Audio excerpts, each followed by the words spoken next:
On March 7th at the National Press Club in Washington, D.C., the Council for the National Interest is co-hosting the first-ever national summit to reassess the U.S.-Israel special relationship. Confirmed speakers include Walt, Scheuer, Giraldi, McGovern, Katowski, Porter, McConnell, Weiss, Raimondo, USS Liberty survivor Ernie Gallo, as well as co-sponsors Alison Ware of If Americans Knew and the great Grant Smith of the Institute for Research, Middle East Policy. That's the National Summit to reassess the U.S.-Israel special relationship. Friday, March the 7th, all day at the National Press Club in Washington, D.C. natsummit.org. All right, y'all, welcome back to the show. I'm Scott Horton. This is my show, The Scott Horton Show. Our next guest is Ivan Eland. He is Senior Fellow and Director of the Center on Peace and Liberty at the Independent Institute. That's independent.org. And he's the author of The Empire Wears No Clothes, Recarving Rushmore, and most recently, No War for Oil, U.S. Dependency, and the Middle East. Welcome back to the show. Ivan, how are you doing? Thanks for having me on, Scott. Very happy to have you here. First of all, let's talk about this book. When did it come out? Well, it came out a couple years ago. I've actually got a new book on counterinsurgency, the failure of counterinsurgencies. That's a little bit newer, but the No War for Oil book is still quite relevant, and even more so with U.S. discoveries of oil here in the U.S. The book basically says, well, we shouldn't fight a war for a resource that we can get by buying it, and of course it's even more so since we can buy it, more of it within our own borders, but that's really kind of irrelevant. But and the counterinsurgency book goes into the history of counterinsurgency warfare and why they usually fail, and it specifically mentions other cases besides the failure in Afghanistan and Iraq. Oh, okay, great. Well, geez, I want to talk about both of those subjects still before we get into the budget and also North Korea.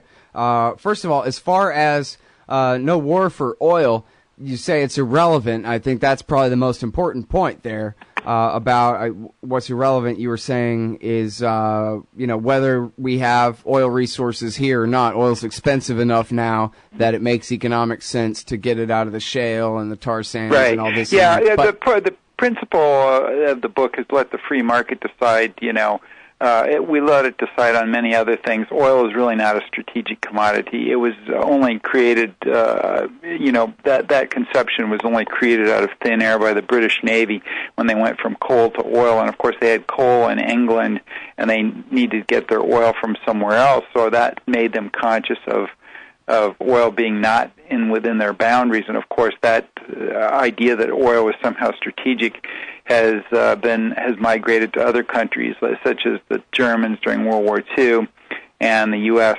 Now, and it really shouldn't. Now, this new, and of course, the reason I was saying that it's even more so now that we're more irrelevant now that we're producing more was because the canard that we need to be independent of foreign oil is really nonsense, because if you want to do that, you're going to have to pay a lot more for oil and other forms of energy. If you want to be oil independent, energy independent, whatever, what they don't tell you is you're going to pay a lot more. And as you point out, the reason that we're having an oil boom here in the U.S. is because the price of oil is high enough that it makes these more expensive extraction methods from shale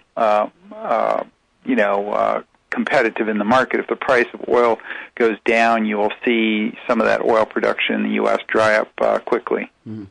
But so, really is rare, as you're well aware, of course, is what made you write the book in the first place, I'm sure, to try to challenge this consensus, left, right, Republican, Democrat, either coast or Houston, Texas, or anybody else. Everybody says it matters or not, one way or the other. It's very important whether we are energy independent. Of course, as long as we have to get oil out of the Middle East, then we have to be militarily intervening over there all the time. So let me put it to you this way. You call it a canard. What if there was not a drop of oil in Texas? What if there was no oil in America and we really did have to get all of our oil from Venezuela, Saudi Arabia, Russia, somewhere else?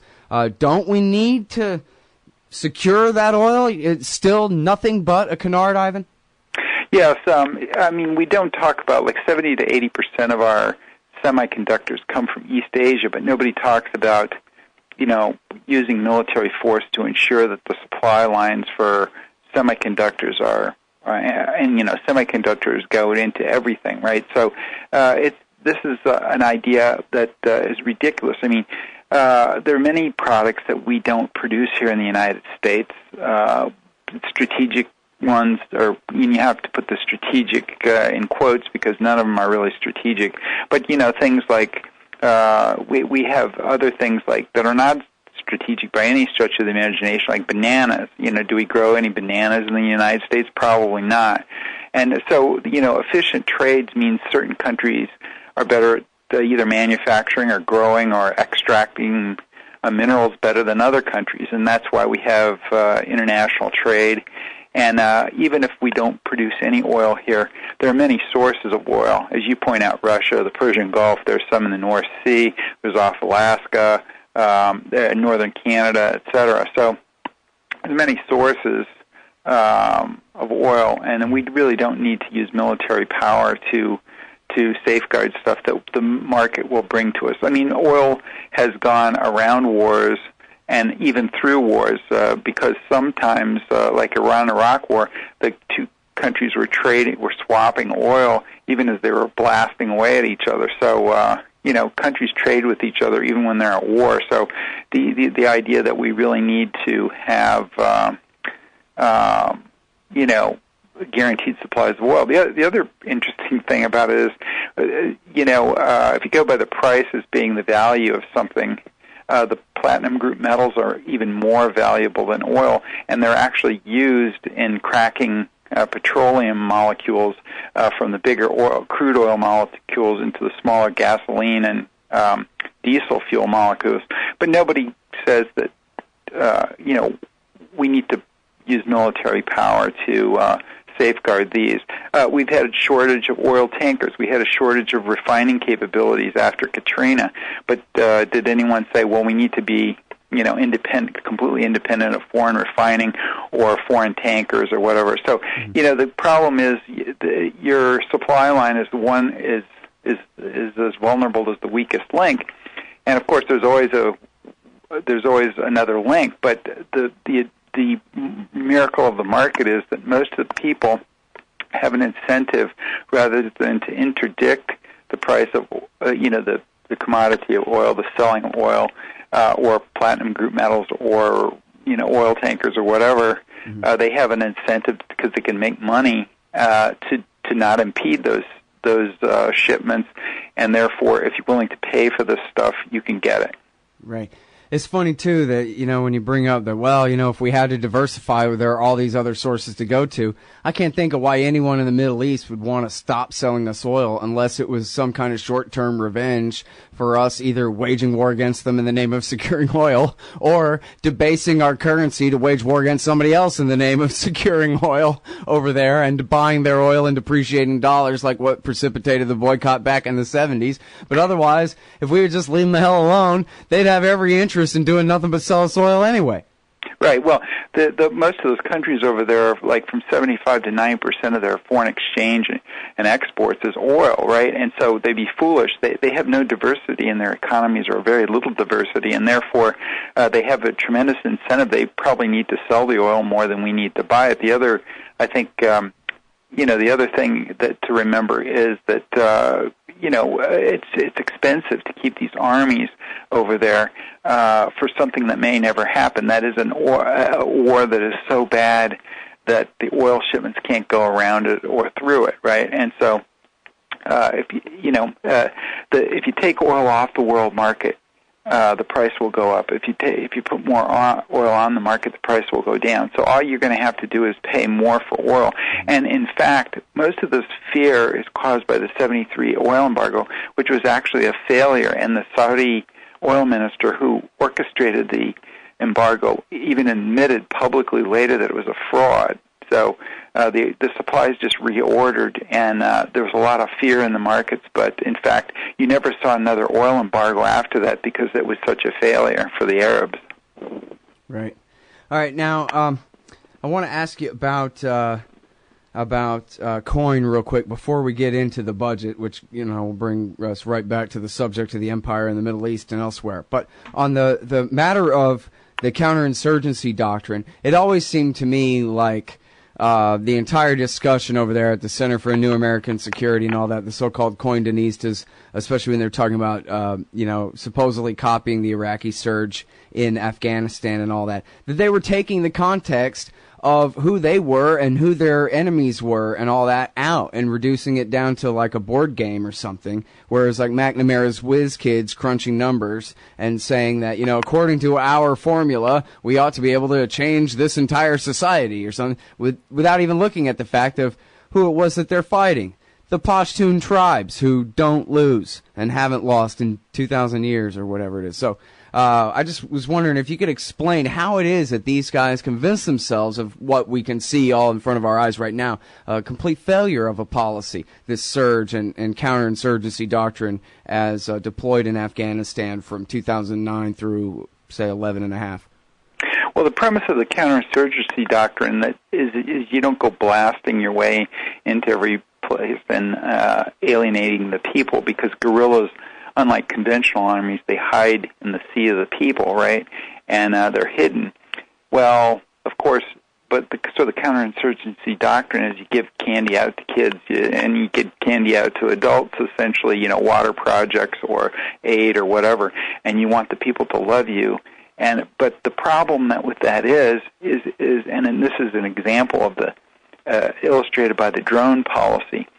Our drones actually kill less people than the Taliban does, civilians, yet we get more blame than the Taliban does. Why do we get more blame? Because we're foreigners. Taliban live there, right? And therefore, the people excuse brutality from locals more than they do the foreign invader. So when you're fighting a counterinsurgency war and you're a foreign invader, you have all the cards stacked against you except one, and that's technology. But in counterinsurgency warfare, technology is much less useful than in a conventional war. So you may have the most powerful military in the world, which the United States has. It has the most powerful military of all time in world history, relatively and absolutely, and yet it's just lost to counterinsurgency wars. We don't hear that much in the media because our media likes to rah-rah behind the team as well, but they have been lost. And of course, if Libya was not a counterinsurgency warfare, it was air war, but that's been a disaster after we toppled the dictator. So we go in and try to mold these societies either by counterinsurgency warfare or by a quick airstrike, like in air campaign, like in Kosovo or Libya or someplace like that. And we have the same result: is we have chaos. And when we try to intervene and bring our own values or our own political structures, they're not very well suited to the places that we're trying to take them. And so I think the guerrilla warfare is more political than military, and we excel at military stuff but not political stuff. All right, we got to hold it right there and take this short break. It's Ivan Eland from the Independent Institute and Antiwar.com and the Huffington Post. And we're talking about, we've been talking about the failure of coin and war for oil, but North Korea and defense spending coming up next. Hey, all, Scott Horton here. Don't you want a bust of Murray Rothbard for your desk at work? A Ludwig von Mises for your bookshelf at home? A Harry Brown or Ron Paul as a gift for a friend? Check out these awesome busts of your libertarian heroes at myheroesthink.com. They come in 6 or 9-inch sizes and now in color, too. Of course, gold, silver, or bronze. I've got the Harry Brown one on the bookshelf in my office, and I love it. Just click the banner ad in the right margin at scotthorton.org and enter promo code ScottHortonShow to save $5. That's myheroesthink.com. All right, y'all, welcome back to the show. I'm Scott Horton. I'm on the phone with Ivan Eland. He's a senior fellow at the Independent Institute. That's independent.org. Very, very libertarian there at independent.org. He's the director of the Center on Peace and Liberty there, and has a regular column, of course, at antiwar.com as well. And so now there's big news. The New York Times version, Ivan, says Pentagon plans to shrink Army to pre-World War II levels. I'm sure you're buying that, and then I guess secondarily you must be really enthusiastic, huh? Well, not really. It's an improvement. I think the Army has to be reduced. It was pumped up, of course. It depends on what you call reduced. Of course, it was pumped up to 570,000 people during the ground wars, and now we're going to go back to 440 to 450,000. Of course, we still have a lot of reserves and guardsmen as well, so it's not like that's the only people that we have there. The other problem with that is that when people say it's the smallest army since before World War II, they're comparing the Army to a time when the Army hadn't been built up yet, and of course, the Army now is much different. It's more high tech. You need fewer soldiers. I mean, in the first part of the Iraq invasion, we demonstrated that less soldiers supporting air power could, of course, take out probably any army on the planet. And so we can reduce the Army, and we can probably reduce it even further than it's being reduced here. So I wouldn't say that this is too drastic. I would say that we probably ought to consider doing even more than they're doing, and that they're kind of not facing up to the real issues and the real cuts that need to be made. Yeah, but I think you're forgetting that Barack Obama is a secret Kenyan commie Nazi selling this country out, and Dick Cheney came out and said that, oh yeah, sure, you got plenty of money for food stamps, but no money for defending this country. What about that? Well, of course, our military really doesn't defend the country, as it proved on 9/11 when it sent fighter jets out into the ocean. Our military isn't configured to defend the country at all. In fact, our military is an offensive power projection force, and of course, George Bush probably came close to the truth when he said after 9/11, the best offense is a good defense.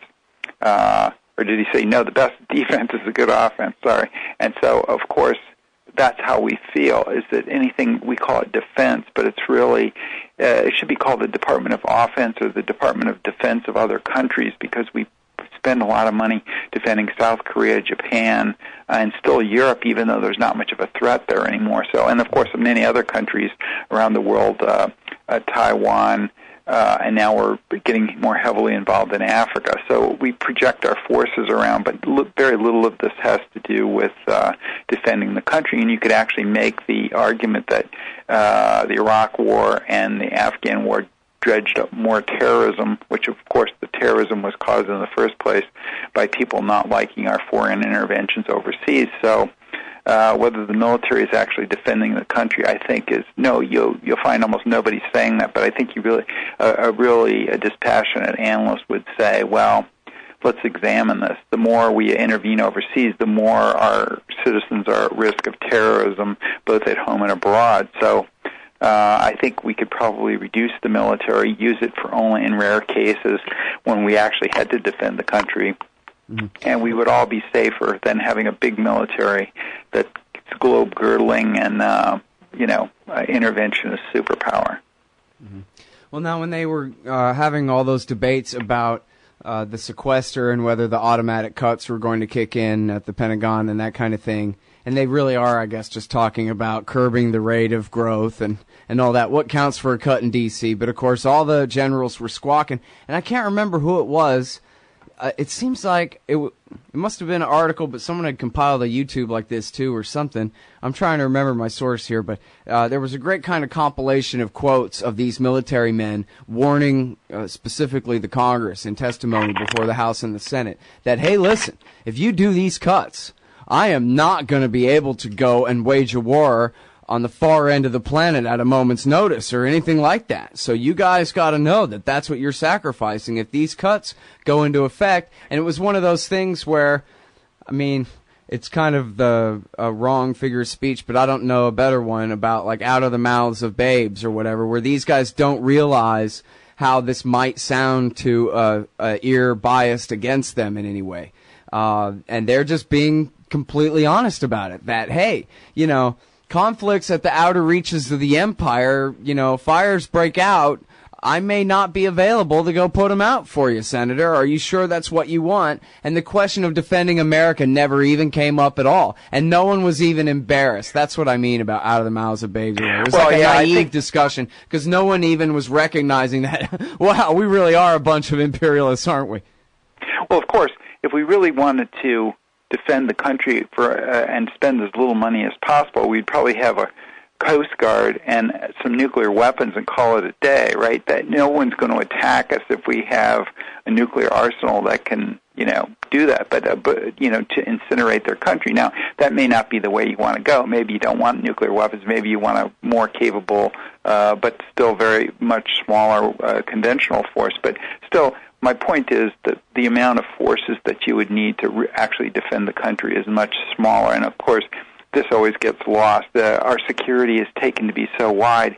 They don't say strictly defense. What they'll say is, well, our national interests, we can't defend our national interests, or our national security is in peril if we make these cuts. And, of course, they don't say, well, we can't defend the nation with this, because, of course, everybody knows that they really probably could defend the nation quite easily with even with the cuts. So, but this idea that we have to have this defense perimeter clear out, defending, as Frederick the Great said, who was a famous Prussian military general. He said to defend everything is to defend nothing, and of course that's what the U.S. has been doing since 1945, is defending everything in the world. And of course on 9/11 we saw that that didn't work out too well, especially when terrorists can get behind your defenses. In fact, if you're battling terrorism, George Bush's slogan that the best defense is a good offense, which may be good in a tactical battlefield sense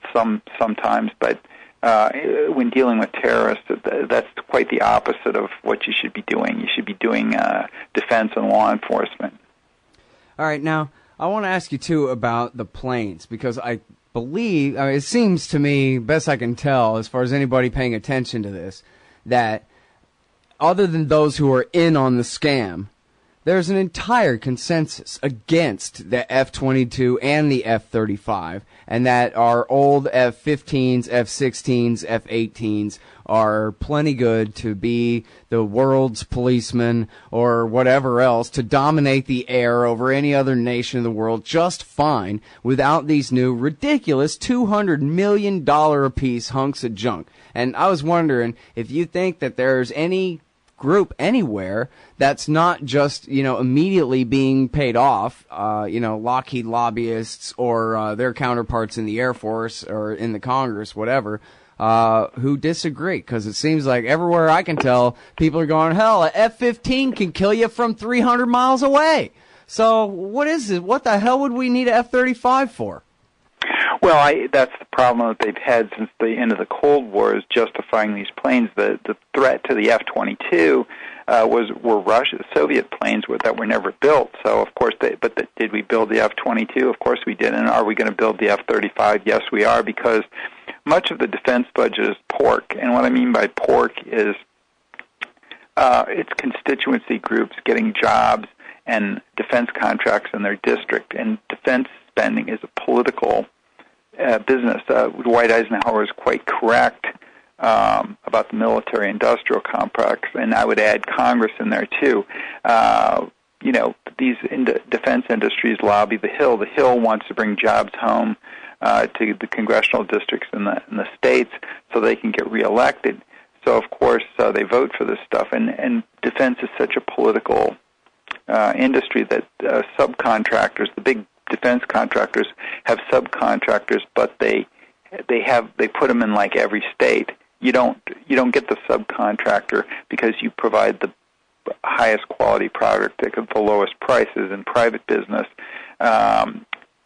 So I think we have to distinguish commercial business from a private sector defense business, because these companies may be private, but they're doling out subcontracts on the basis of putting them in every state rather than buying the best product, right? So a lot of defense contracting is shoddy, it's behind schedule, and it's politically insulated from any competition. And so it's basically a lot of the weapons that are built are not necessarily the logical ones, but the ones that have the most political power and can avoid cuts.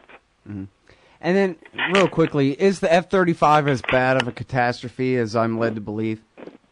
Well, it is the most expensive weapon system ever, and it was supposed to be designed as a low-cost replacement for the F-16. But, of course, it's like every other defense contractor, and probably even a contract, and even worse is it's over budget, behind schedule, and the performance is vastly decreased. So I think what you're going to see is a disaster, and even if it's not a disaster, they'll limp along as most defense programs do, and maybe eventually put out something which doesn't work all that well and costs too much. So I think it probably should just be canceled because, as you point out, with modern command and control systems and electronic systems, you can refurbish old planes. The old plane's just a platform nowadays to hang weapons and stuff on. You got weapons on there.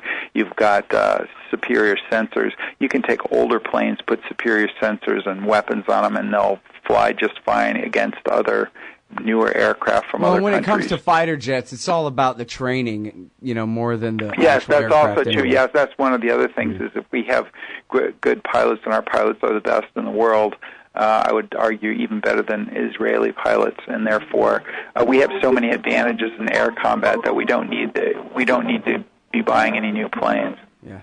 All right. Well, I'm sorry we didn't get a chance to talk about North Korea, but hopefully I'll have you back on soon and we can talk about that because I like your North Korea policy, Ivan. So. Okay. Thanks a lot, Scott. Thanks very much for your time, everybody. That's the great Ivan Eland, antiwar.com, independent.org. No War for Oil and the Failure of Counterinsurgency is his latest book. See you tomorrow, guys. Thanks for listening. Don't worry about things you can't control. Isn't that what they always say? But it's about impossible to avoid worrying about what's going on these days. The government has used the war on guns, the war on drugs, and the war on terrorism to tear our Bill of Rights to shreds. But you can fight back. The 10th Amendment Center has proven it, racking up major victories. For example, when the U.S. government claimed authority in the NDAA to have the military kidnap and detain Americans without trial, the nullifiers got a law passed in California, declaring the state's refusal to ever participate in any such thing. Their latest project is offnow.org, nullifying the National Security Agency. They've already gotten model legislation introduced in California, Arizona, Oklahoma, Missouri, and Kansas, meant to limit the power of the NSA to spy on Americans in those states. We'd be fools to wait around for the U.S. Congress or courts to roll back Big Brother. Our best chance is nullification and interposition on the state level. Go to offnow.org, print out that model legislation, and get to work nullifying the NSA. The hero Edward Snowden has risked everything to give us this chance. Let's take it. offnow.org. Hey, y'all, Scott here. First, I want to take a second to thank all the show's listeners, sponsors, and supporters for helping make this show what it is. I literally couldn't do it without you. And now I want to tell you about the newest way to help support the show. Whenever you shop at Amazon.com, stop by ScottHorton.org first, and just click the Amazon logo on the right side of the page. That way the show will get a kickback from Amazon's end of the sale. It won't cost you an extra cent. And it's not just books. Amazon.com sells just about everything in the world, except cars, I think. So whatever you need, they've got it. Just click the Amazon logo on the right side of the page at ScottHorton.org, or go to ScottHorton.org/Amazon. Hey, y'all, Scott Horton here for WallStreetWindow.com. Mike Swanson is a successful former hedge fund manager who provides his subscribers with a very real window into his investments, updating them on every move he makes in the markets. Right now, Mike's anticipating a bear and is dumping all his stocks while the getting is good, investing instead in gold and the commodities. Protect your assets and learn the wise ways of the markets. WallStreetWindow.com. And check out Mike Swanson's great contribution to the history of the rise of the American Empire and the War State. Available at ScottHorton.org/Amazon. Hey, y'all, Scott Horton here. Are you a libertarian and or peacenik? Live in North America?